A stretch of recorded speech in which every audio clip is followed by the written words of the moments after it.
আসসালামু আলাইকুম এভরিওয়ান, সবাই কেমন আছেন? আশা করছি আল্লাহর রহমতে সবাই ভালো আছে। আমি আলহামদুলিল্লাহ ভালো আছি। চলে আসলাম আপনাদের মাঝে আরেকটি ছোট্ট ব্লগ নিয়ে। আর দেশ এবং দেশের বাহিরে, কাছে কিংবা দূরে, যে যেখান থেকে আমার এই ব্লগটি দেখছেন, সবাই তো আল্লাহর রহমতে ভালো আছেন। যাই হোক, আজকের ব্লগটি শুরু করছি। এই যে ফার্স্টে হচ্ছে সকালে রান্না করব 2 ওয়াক্ত রান্না, ডাল আর হচ্ছে আলু দিয়ে মাংস রান্না করব। তার জন্য হচ্ছে এই যে রান্না বসায় দিছি।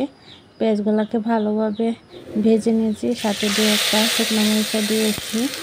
এগুলোকে ভালোভাবে ভাজা হওয়ার পরে হচ্ছে পানি দিলাম। আর এখন এক এক করে প্রত্যেকটা মশলা দিয়ে ভালোভাবে কষিয়ে ডালটা দিয়ে দেব।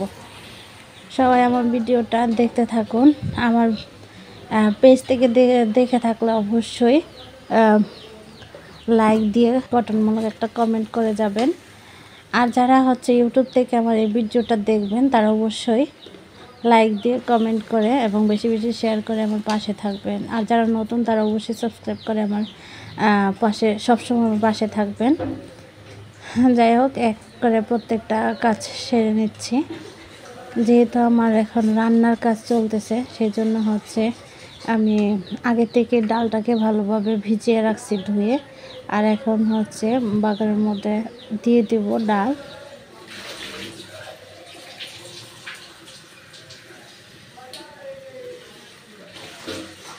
পাশে হচ্ছে মাংস রান্না হচ্ছে, অন্য পাশে ডালের জন্য বাগার দিচ্ছি। আর আগে ভাত রান্না হয়ে গেছে।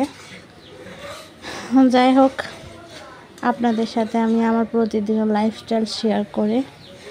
আর সেই জন্যই হচ্ছে আমার কাছে ভালো লাগে যে প্রতিদিনের নিত্যদিনে আমার ছোট ছোট ভিডিও ক্লিপগুলো আপনাদের সাথে শেয়ার করলে মনে হয় যে আমার গল্প করার মতো একটা স্পেস আছে, যেটার মাধ্যমে হচ্ছে আপনাদের সাথে আমি আমার মনের কথা বা আমার লাইফস্টাইল শেয়ার করতে পারছি। এটা আমার খুব ভালো লাগে। আর একটা আশা নিয়ে হচ্ছে কাজটা করা হয়। জানি না কবে এই আশাটা পূর্ণ হবে, ইনশাল্লাহ অতি শীঘ্রই আশাটা পূর্ণ হবে।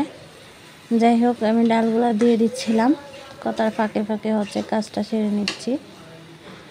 আর সেই জন্য হচ্ছে ডালটাকে ভালোভাবে কষাচ্ছি একদম শুকনো শুকনো আগ পর্যন্ত। আমি আবার ডালটা এইভাবেই রান্না করি। তো তারপরে হচ্ছে পানি দিয়ে দিব পরিমাণ মতো। যেহেতু এটা পাতলা ডাল না, সেটা হচ্ছে একটু ঘন হবে, মানে যেটাকে বলে যে ডাল ভুনা। আমি ভুনা ডাল রান্না করব, সেই জন্য হচ্ছে ডালটা সিদ্ধ হবে, কিন্তু একদম শুকনো শুকনো অবস্থায় থাকবে, কোনো পানি থাকবে না। সেই জন্য এরকমভাবে ডালটাকে রান্না করে নিচ্ছিলাম। আর এইভাবে ডাল রান্না করলে খুব টেস্ট হয়, খুব মজা হয়। যাই হোক, এখন হচ্ছে ঢাকনা দিয়ে ঢেকে দিব। কিছুক্ষণ পরে হচ্ছে আবার নাড়াচাড়া দিয়ে নেব। আর এই পাশে হচ্ছে মাংসটা আলু দিয়ে রান্না করে নিচ্ছিলাম। কিছুটা পানি শুকানোর জন্য অপেক্ষা করতেছিলাম, যাতে হচ্ছে বেশি সময় ধরে জাল দিলে পানিটা একটু শুকাবে এবং হচ্ছে তরকারিটা একটু ঘন হবে, সেই জন্য। আর তরকারি কালারটাই দেখতে পাচ্ছেন, অনেকটা লাল টকটকে হয়ে আছে।